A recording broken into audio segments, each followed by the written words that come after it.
Good morning, everyone. My name is Allie Harris, and I am a population health specialist with Apex Benefits, and I am also a certified yoga instructor. So I am going to be teaching you 12 basic yoga poses on today's Meditation Monday. Hopefully you joined us last week where we did some static poses in the desk and chair that you can just kind of whip out whenever you're getting stuck at the desk throughout the day.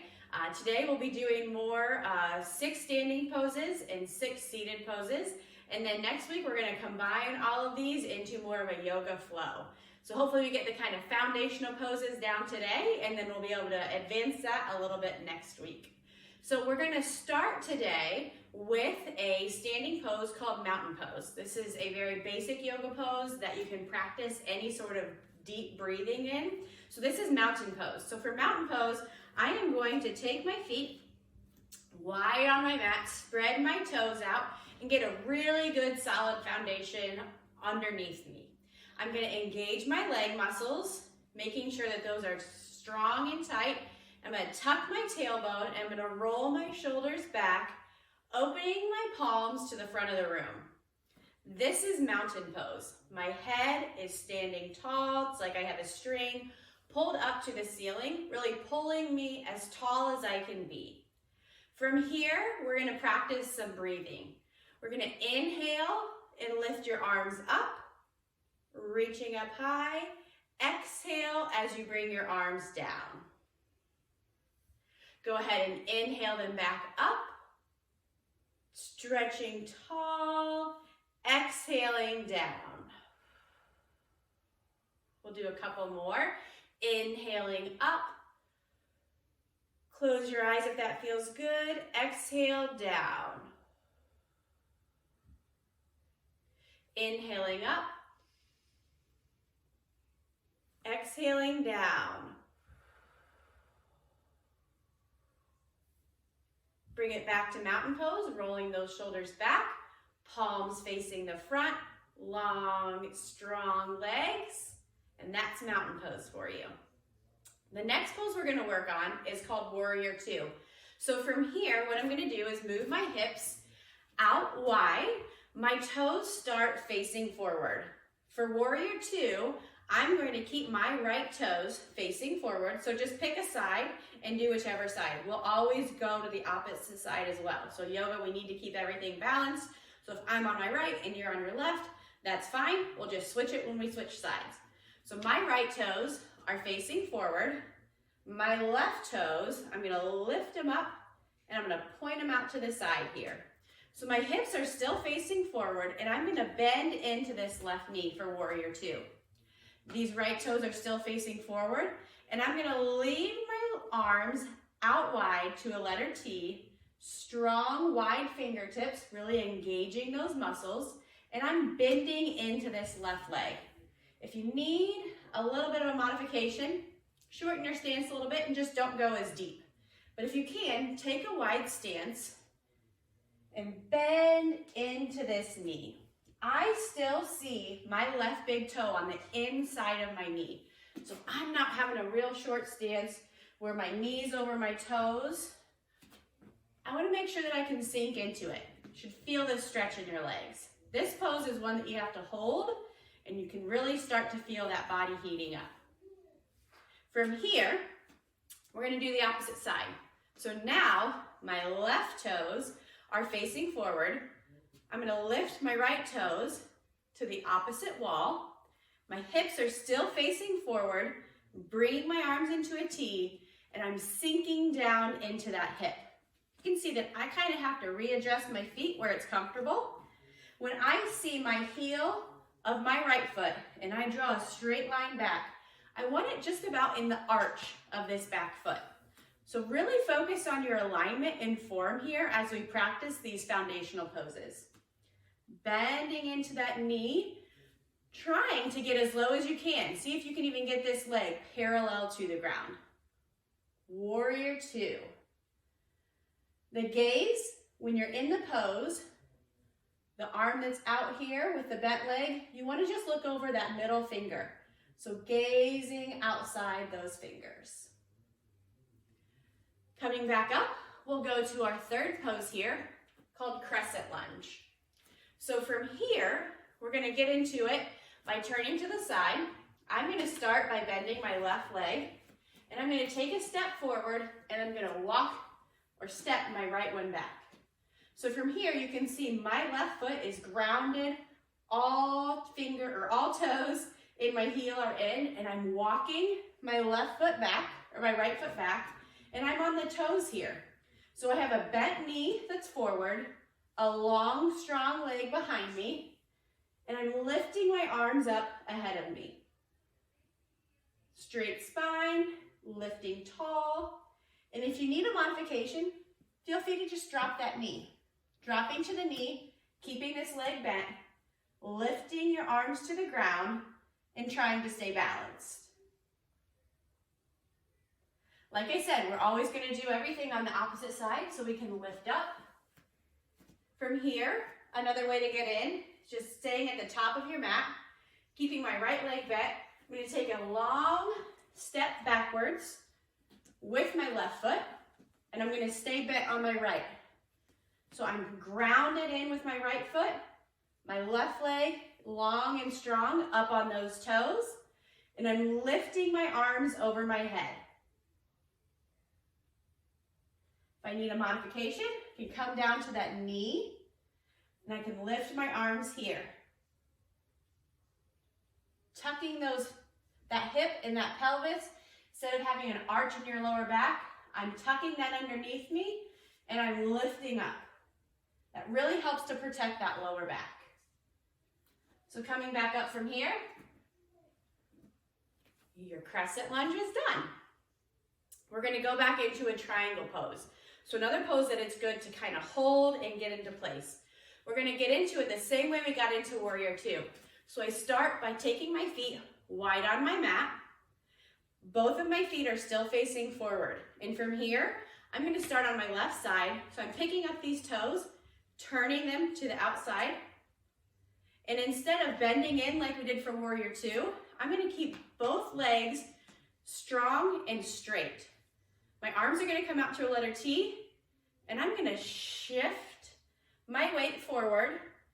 I'm going to drop my arms. This is triangle pose.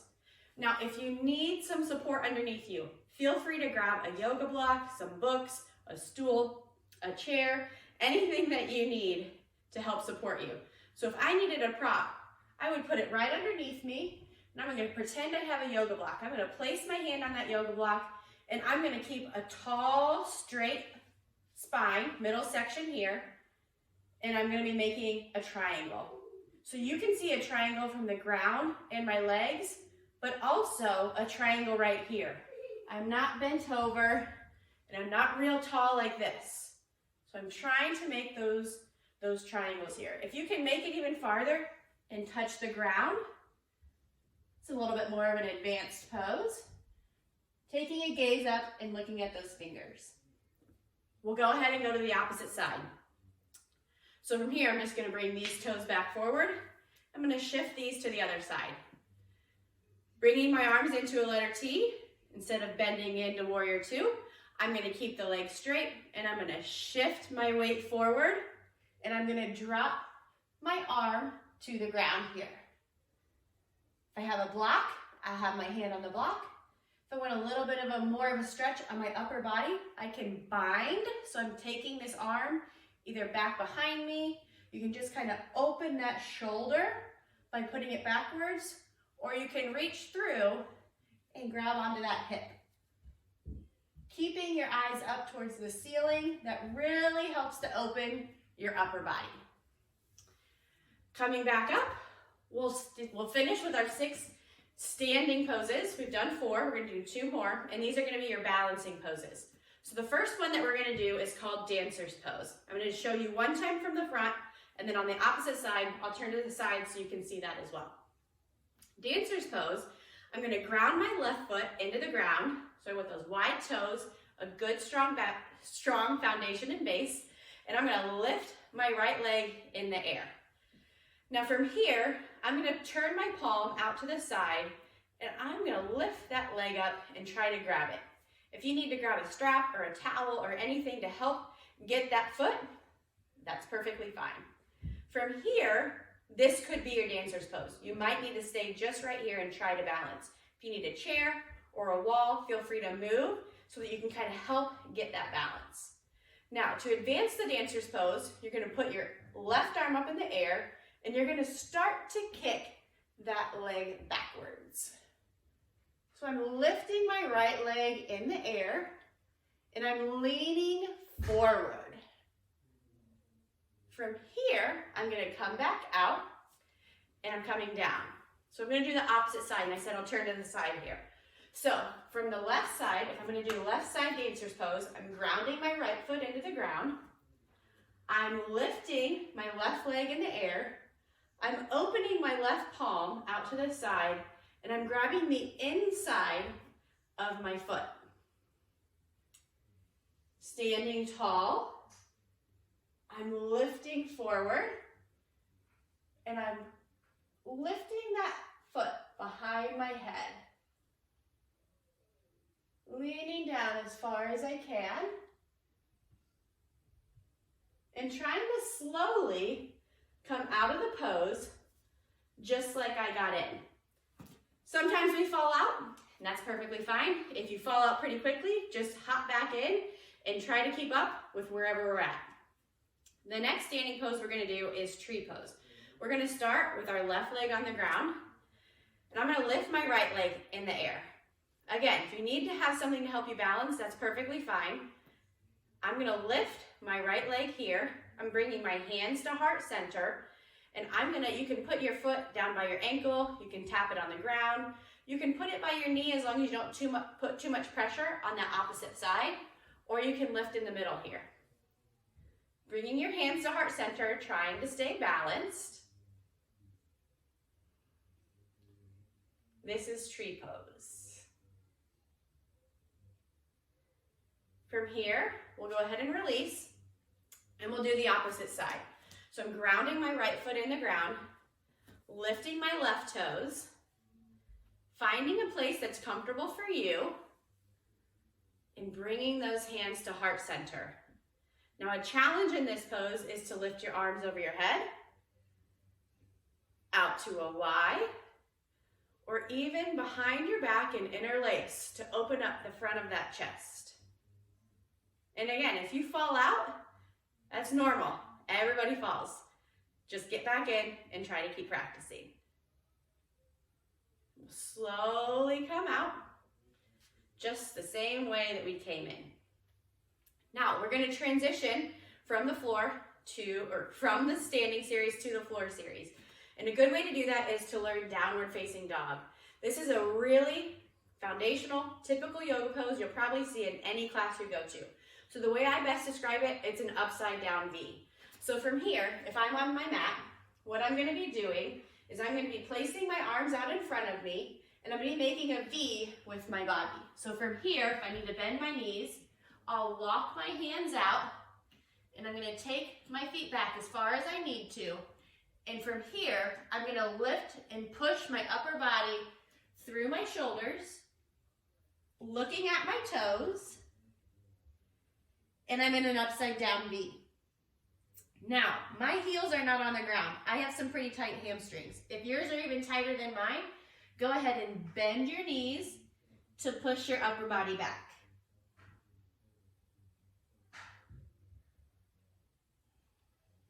Taking some deep breaths in this pose. Feel that release. Now, one thing I want you to avoid is being too far in where it's a little bit uncomfortable, or arching your back, or feeling like you're putting too much pressure on your hands. We're not doing a push-up. So trying to sink back in to these hips. And you can even walk it out a little bit. So bending one leg and straightening the other. It's called walking the dog. Get a good stretch and release on the back of your legs and your hips. All right, so from downward facing dog, the next pose we're going to do on the ground is called plank pose. We're going to do high plank and then low plank. So that's kind of like a segmented push-up. So from here, I'll do it from a couple different angles. I'm gonna keep my hands on the ground right underneath my shoulders. So my wrists are underneath my shoulders. Everything is stacked. And I'm walking my feet back. My hips can be about shoulder width apart. And this is high plank. So from the side, and while I'm talking, you can try to challenge yourself and hold high plank pose. It's like I'm getting ready to do a push-up. My wrists are underneath my hands. I have a long line from the top of my head down to my toes. I'm not arched like this, and I'm not sinking my hips down to the ground. Protecting the lower back, engaging your core, tucking your hip muscles, or your hips under, high plank.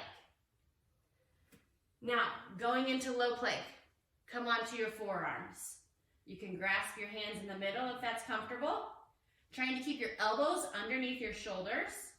And if you need a modification, come to your knees. High plank can be done in a modification, and so can low plank. Now my hips aren't up, and they're not dropped. I'm trying to still keep as much of a long line as I can from my head to my knees. Now, from high plank to low plank, a lot of times in yoga, we will then go into a pose called upward facing dog.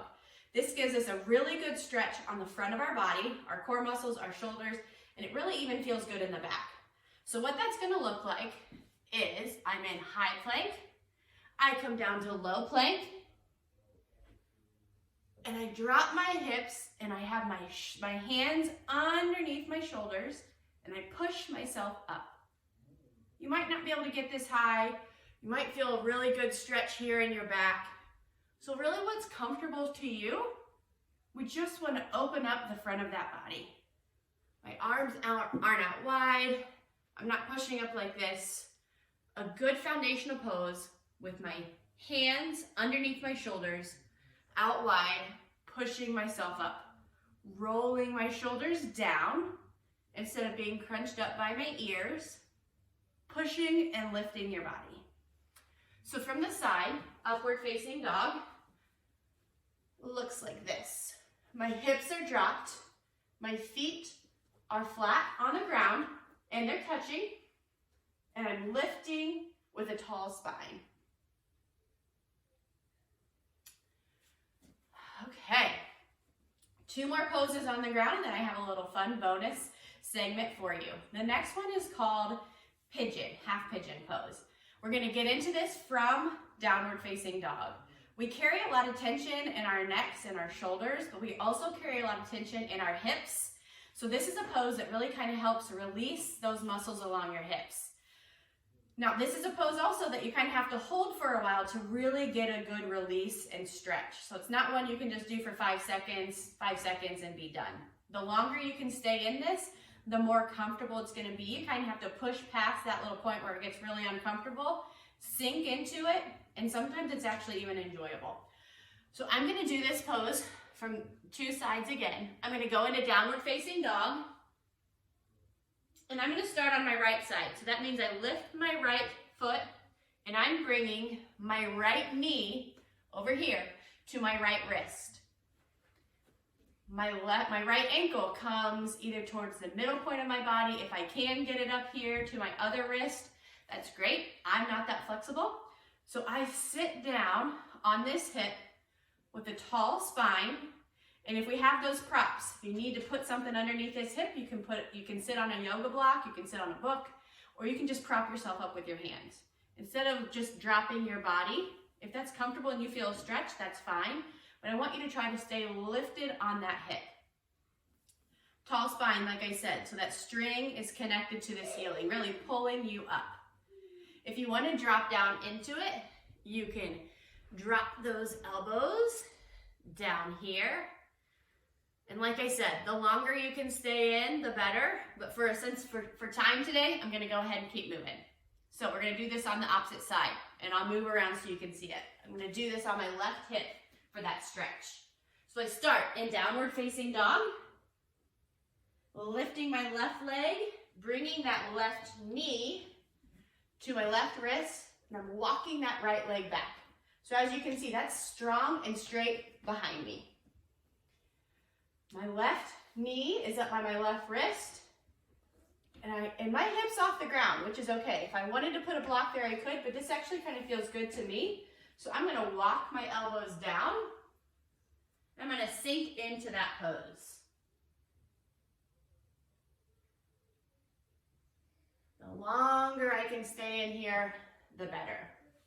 Now real quick, if you can't get into that pose, you can also do a figure 4 by sitting up like this, bringing your left ankle to that opposite knee and feeling a stretch here. You can do that from the opposite side as well. So if you need a modification for the half pigeon, feel free to do that one. The last seated pose that we'll do today is forward fold. So I'm gonna sit facing you, and I'm gonna take my legs out straight in front of me, flexing my toes so you can see the bottom of my feet, and I'm sitting with a tall spine. I'm not hunched over. I'm not trying to reach as far as I can outside my toes. I'd much rather have you sitting tall, arms out in front, and just shifting forward a little bit, keeping those feet flexed with a tall spine. I feel a pull, not a pain, doesn't hurt, a light gentle stretch on the back of my legs. It's more comfortable to take a little bit wider stance here with your legs, or even out further, so that you can then drop into the middle. Feel free to do that. I'm gonna stay seated here. I'm gonna lift forward, and I'm gonna drop.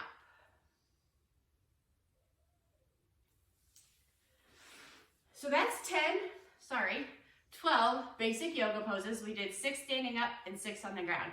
As you can tell, I'm working from home today. This is my living room, so welcome. I have a bonus exercise for some of you parents who are also at home. We might be doing e-learning. We might have our kids on screen time, but if you want to get them to do some yoga, I'm gonna do a quick little segment here for some fun yoga exercises that you can do with your kids. If you don't have kids at home and you don't want to do this part, that's fine. You can either turn me off, or you can go back and practice some of those 12 basic poses that we did. But for those of you who want to hang on here, I'm going to grab my friends who are upstairs, and we're going to do a few fun yoga poses that kids pretty much enjoy. So hold on, I'll be right back, and we'll see you in a second. All right, guys, we are back. I'm going to welcome my daughter Jory and my son Tyson. They're going to be helping me out a little bit, and as you can tell, I said before, sometimes kids mostly enjoy these, sometimes they don't. So if yours are not cooperating, don't feel like you're a bad parent. You can just send them on to do something else, and if they want to help you out today and they want to do this, great, let's have them join in. So we're going to start today, guys, by doing airplane pose. So go ahead and take one of your feet out in front of you, and we're going to lift the other leg behind you. We're going to take our arms out to the side, and we're going to try to fly like an airplane. Okay, trying to stay balanced.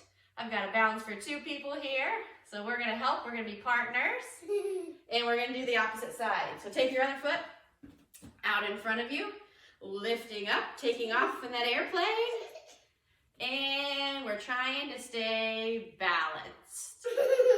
All right, good job, guys. Now, come back here. We're going to do wide leg forward fold. So get a good wide stance. Take your hands to the ground. Let's walk them out as far as we can to the top. Walk them back and reach under your legs. Okay? Whoa, don't fall over. Walk them out in front. Okay? And walk them out behind you. Reach down through your legs. One more out far. Walk, walk, walk. Trying to get those arms out in front of you. Okay, so the next one we're going to do is called tabletop. So we're going to come to our knees, and we're going to put our wrists underneath our shoulders. It's like cow pose. It's like cow pose, yep. Okay, so can we find our right hand? What hand do you write with? This one, right hand. Take it out in front. Take your left leg behind you. Other hand, take the other hand out. Grab that foot behind you and try to reach back there and lift it up. Good job. All right, let's do the opposite side. Where's your left hand? Lifting the other leg. Reaching behind you. Lifting it up. Good job, buddy. And we will come back. Okay, We've got 3 more poses. We're gonna do butterfly, one of Jory's favorite animals. Yep, so the soles of our feet come together. They can be out in front of us or back as far as we need them. And we flap those butterfly wings, right? Now the challenge here is to keep your hands on your feet, use your elbows, and push those knees down to get a good stretch on those legs. Okay? This is a butterfly flying. A butterfly flying back and forth, that's right. Your toes are dirty. Oh no! I have to take a shower and clean them. Mommy hasn't painted her nails, has she? Okay, so let's go ahead and do dead man's pose. Whoa, scary. From here, we're gonna roll on back and lift our hips up. And we're supporting them. Splitting them. And dropping our feet over our head. Ow. Oh, don't get hurt. Come back up if it hurts. Lifting one leg at a time. Can you do this? All right. You can try. All right, let's come on up. We'll do one last pose called Happy Baby. Okay? So from here, we're going to come on our back. We're going to lift our legs up in the air. Grab them with our heels. And be a happy baby. Rock back and forth. Rocking on that back. All right? All right. So we're going to come on up. That's just a few of the poses that we can do with kids. If you want some more resources, there's lots of different things out there. Feel free to send me a message, send me an email. I can point you in the right direction. We appreciate you guys hanging in there with us today for Meditation Monday. We'll see you next week and have a good rest of your day. Bye.